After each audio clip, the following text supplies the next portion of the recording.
Chers frères et sœurs, bien-aimés dans le Seigneur, nous voici devant un texte avec une série de répétitions. Demeurez en mon amour, faites ce que je vous commande, et ainsi de suite. Le mystère se résume en une seule réalité, frères et sœurs. La seule religion qui peut mettre au même niveau la créature et le créateur, c'est le christianisme. Jésus dit, je ne vous appelle plus serviteur, mais ami, car le serviteur ignore ce que fait son maître. Nous voici au cœur même du résumé de tout ce que Dieu a déployé depuis la création jusqu'à la consommation des siècles, en vue de la réalisation parfaite justement de ce dessein de l'homme, d'être un avec Dieu, de lui ressembler, de ne plus être son esclave et son serviteur, mais son ami. Et qui dit amitié, frères et sœurs bien-aimés, dit partage de volonté, communion de pensée, dans une circularité d'amour toujours plus torrentielle. Et nous sommes ici, frères et sœurs, dans ce qui est pour nous l'occasion de nous réjouir et de rendre grâce à celui qui nous a donné cette possibilité de quitter le rang de créature pour rentrer dans son dessein, dans son giron de gloire. Et en restant créature, être transverbéré de part en part par sa divine présence et épouser tous ses attributs et ses prérogatives.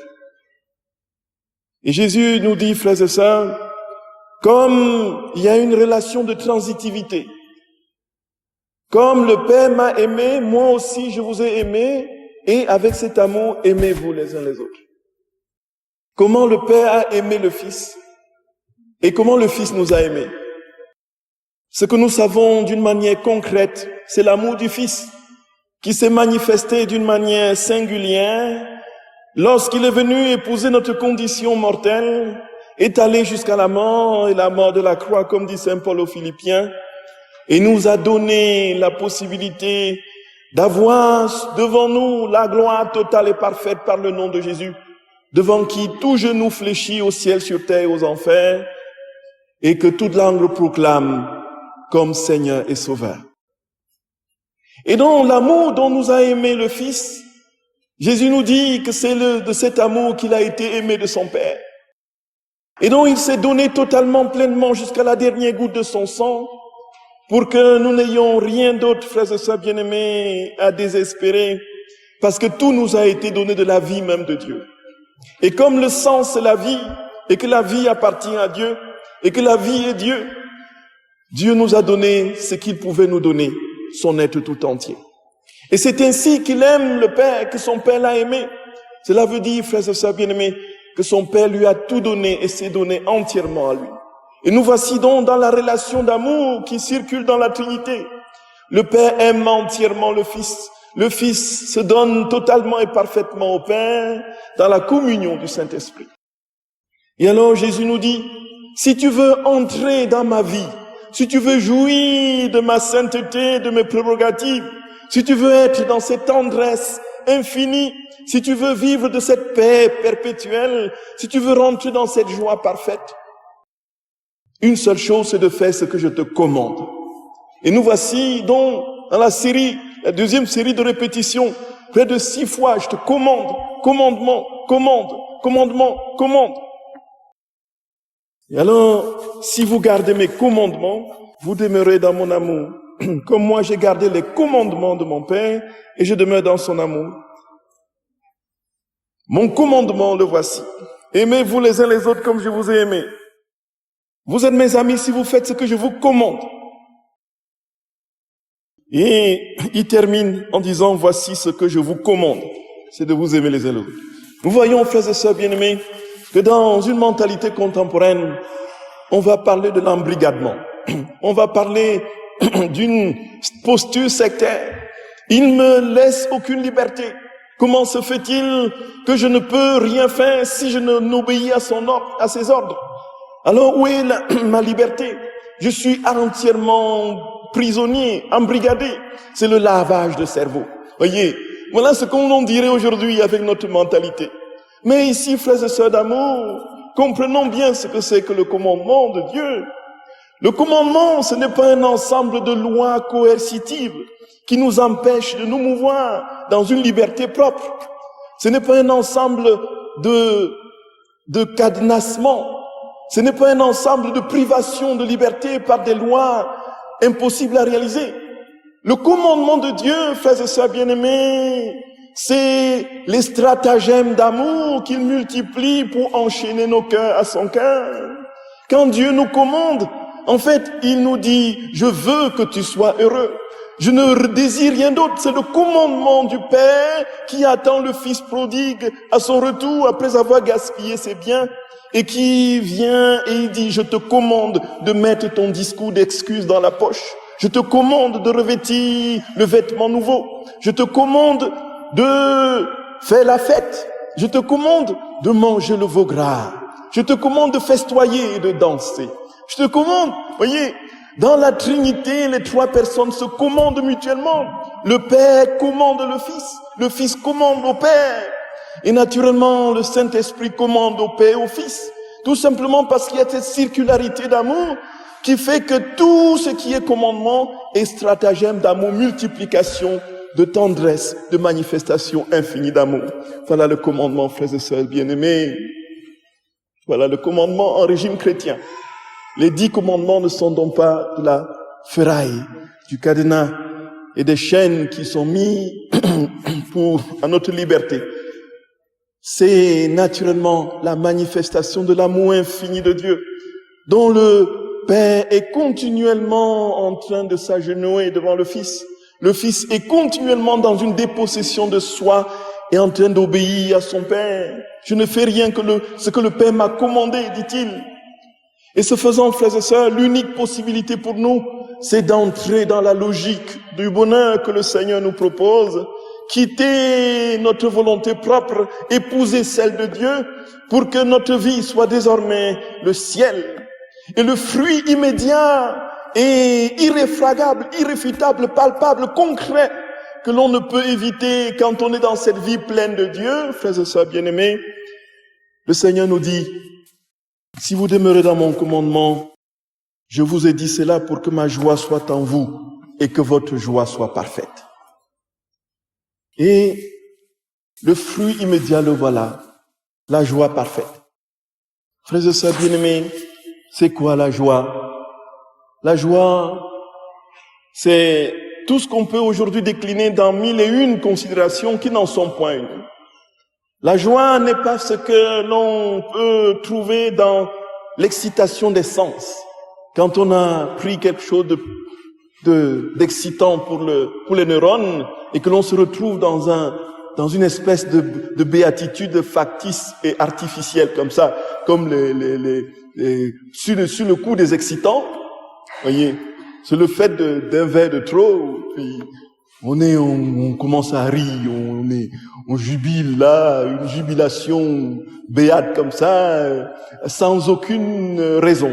On se met dans une joie excitée.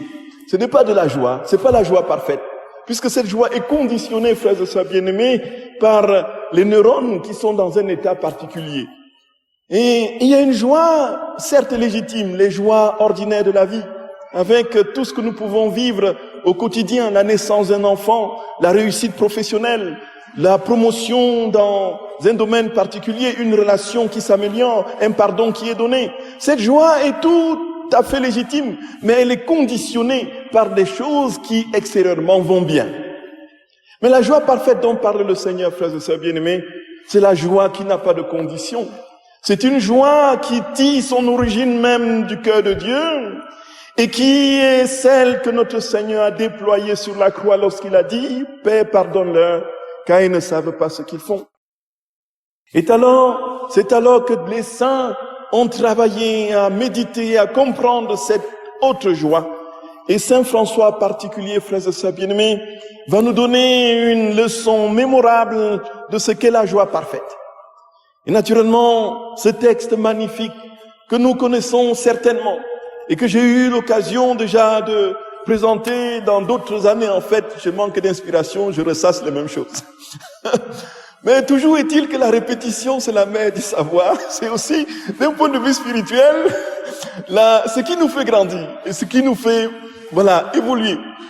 Alors, Saint François allait de Pérouse à Sainte-Marie des Anges, cette petite chapelle qu'ils avaient construite, n'est-ce pas, dans la petite vallée. Et par temps d'hiver, il faisait froid. Alors, il dit à son frère qui l'accompagnait, le frère Léon, oh frère Léon, alors même que les frères mineurs donneraient en tout pays un grand exemple de sainteté et de bonne édification, néanmoins écrit, note avec soin que là n'est pas la joie parfaite. Et Saint François, allant plus loin, l'appela une seconde fois, oh frère Léon, quand même le frère mineur ferait voir des aveugles, redresserait les contrefaits, chasserait les démons, rendrait l'ouïe aux sourds, la marche aux boiteux, la parole aux muets, et ce qui est un plus grand miracle, ressusciterait des morts de 4 jours. Écrit qu'en cela n'est pas la joie parfaite. Marchant encore un peu, Saint François s'écria d'une voix forte, ô frère Léon, si le frère mineur savait toutes les langues et toutes les sciences et toutes les écritures, en sorte qu'il saurait prophétiser et révéler non seulement les choses futures, mais même les secrets des consciences et des âmes, écrit qu'en cela n'est pas la joie parfaite.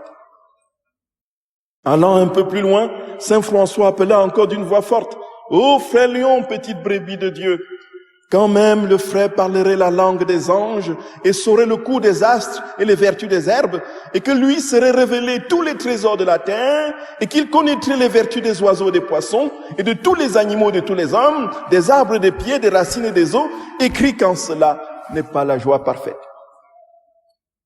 Et alors, frère Léon, impatient, comme vous certainement, va dire, alors, mais Père, dis-moi ce qu'est la joie parfaite. Dis-moi ce qu'est la joie parfaite. Alors, et comme de tels propos avaient bien duré, pendant plus de 2 kilomètres, frère Léon, fort étonné, l'interrogea et dit, Père, je te prie, de la part de Dieu, de me dire où est la joie parfaite. Et Saint François lui répondit, quand nous arriverons à Sainte-Marie des Anges, ainsi trempés par la pluie et glacés par le froid, souillés de boue et tourmentés par la faim, et que nous frapperons à la porte du couvent, et que le portier viendra en colère et dira, qui êtes-vous? Et que nous lui répondrons, nous sommes 2 de vos frères, et qu'il dira, vous ne dites pas vrai, vous êtes 2 bandits qui allez trompant le monde et volant les aumônes des pauvres. Allez-vous-en.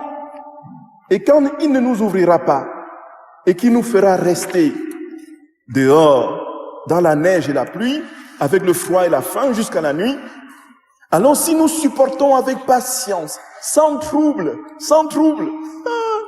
et sans murmurer contre lui, tant d'injures et tant de cruauté, et tant de rebuffades, et si nous pensons avec humilité et charité que ce portier nous connaît véritablement, et que Dieu le fait parler contre nous, ô frère Léon, écrit que là est la joie parfaite.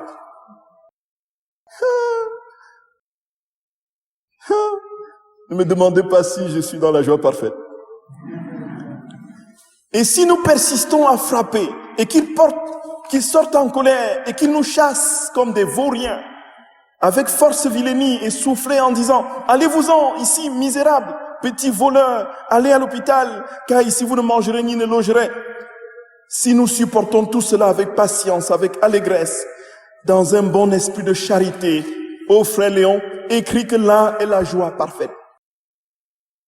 Et si nous insistons, je passe les détails, frères et sœurs bien-aimés, il dit si tout cela, il nous frappe encore, il nous jette, il nous déchire, il nous traîne dans la neige, il déchire notre capuchon, et ainsi de suite. Et si nous faisons cela en pensant aux souffrances de Christ, béni, que nous devons supporter pour son amour, ô frère Léon, écrit qu'en cela est la joie parfaite. La joie parfaite, c'est quoi finalement, frères et sœurs bien-aimés? C'est l'état du ciel dans l'âme. Au ciel, il n'y a plus de tristesse, il n'y a plus de révolte, il n'y a plus d'angoisse. Et Jésus nous dit que c'est possible aujourd'hui, puisqu'il fait dire à Saint Paul, 1 Thessaloniciens au chapitre 5, versets 16 à 18, soyez toujours dans la joie. Soyez toujours dans la joie. C'est donc possible. C'est une joie inconditionnelle qui dépend tout simplement de l'union, de notre communion de cœur avec le Seigneur, qui, infusant sa vie en nous, produit toujours plus en nous des attitudes de paix, de joie profonde, de tendresse, de patience dans les épreuves.